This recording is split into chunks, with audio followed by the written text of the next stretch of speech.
and Pac-Man has won. So beginning, you want to start out with your clear position, just like any calculator. You want to clear any operations you might have. And I'm going to do a 1 plus 2. And here's the posture for 1.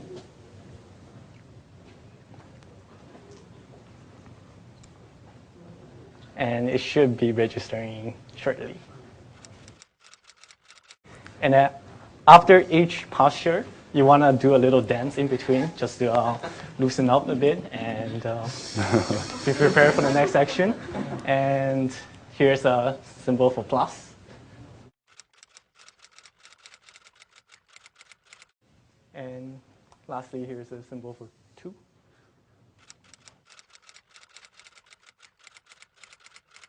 Equals.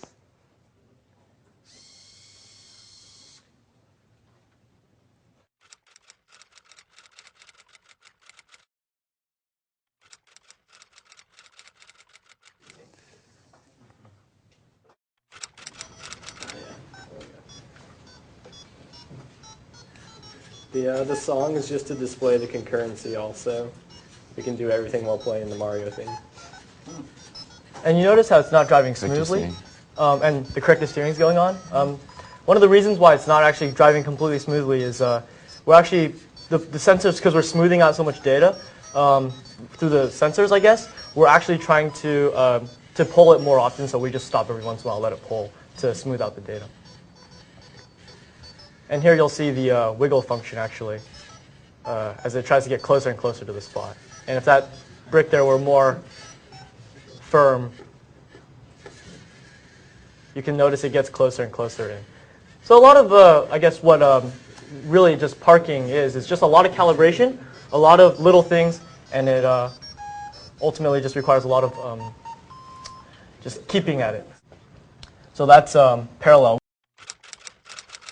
So now I'll start it, pressing the A button to activate the Wiimote, and I'm going to drive backwards to pick up these guys.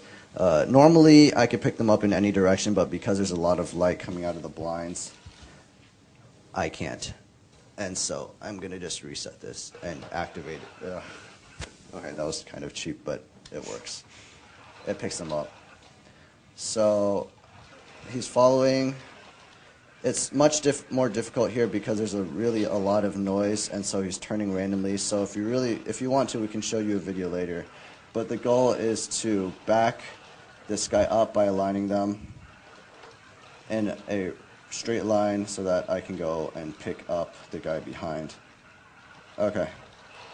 So we decided to not have it turn when it's backing up because it's really hard to back up a whole train of 2 or 3 elements, and it doesn't work very well, and our battery just ran out.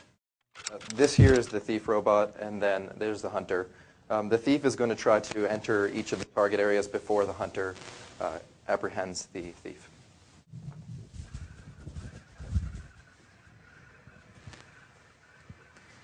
So here it's targeted the first target zone there, and now it's going to so it's hit a virtual wall, and now it's going to, so that keeps it within the bounds of the camera, and now it's going to target the next target area, and then attempt to avoid the thief, or the hunter. Unfortunately, it was caught. Right.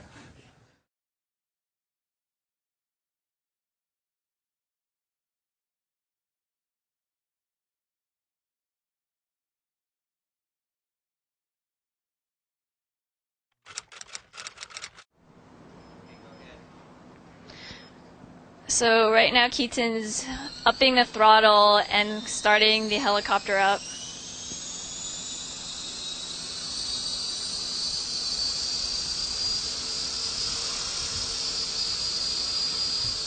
Pretty steady hover, and then no hands.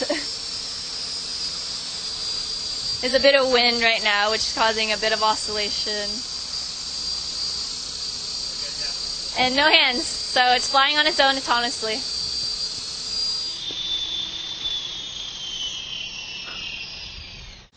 In which case, you notice that when we went way too high, what happened was that the stand dynamics started to kick in, so it wouldn't be able to take off, and so the stand, by throwing it back and forth, was too much for it to compensate for.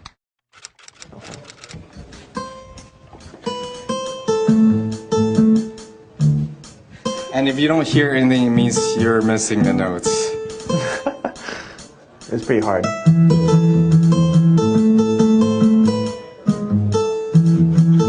We also have autoplay modes in case the game turns out to be too hard.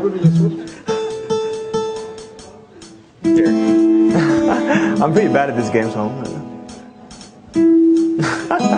If you can't tell, this is a Tetris song, which we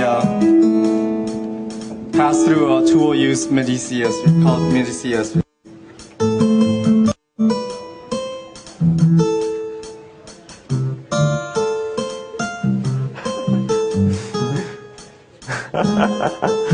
The top one is not, that's not the bottom one.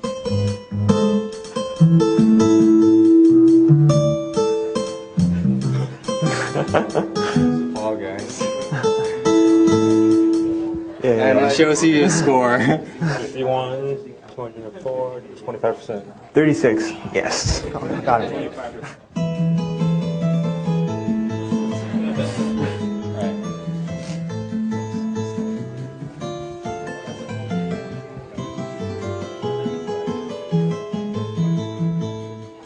All right. This one is just for the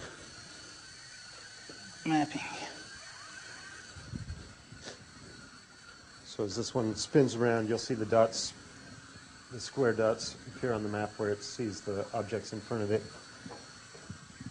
And as Kavi was mentioning about the resolution of the sonar and having the wide beam, when it picks up the small brick, you'll see it expand out in a large curve as it passes through the width of the sonar beam.